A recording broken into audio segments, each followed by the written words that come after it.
ሰው የሚያሸንፈው በመሳሪያ ብዛት፣ በጉልበት ብዛት፣ በሰራዊት ብዛት አይደለም። ማንን መጥራት ነው?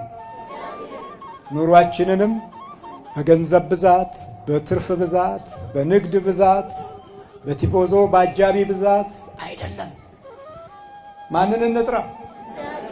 ታዲያ መቼ ጠርተን ልጆች ወለድን? የእግዚአብሔርን ስም ጠርተን የወለድንበት ጊዜ አለ ወይ? እኛ ስንወለድ አምላኪ ሆይ ባርክልን ብለን ቅዱስ ቁርባን እየወሰድን የወለድናቸው ልጆች የተረጋጉ፣ ማስተዋል ያላቸው፣ ቅን የሚያስቡ፣ ክፉ ቶሎ ወደ ውስጣቸው የማይገባ ገር ረጋ ያሉ የማይጮሁ ባርክልን ብለን ያልወለድናቸው ልጆች ራሳችንን የሚያቃጥሉ፣ የሚያናድዱ፣ የማያስቡ፣ የማይረዱ፣ የማያገዙ በቃ ራስ ወዳድ ምንም ብትሉት የማይገባው፣ የማያስብ፣ የማስተዋል ብርሃን የሌለው። ለምን አላስተላለፍንማ?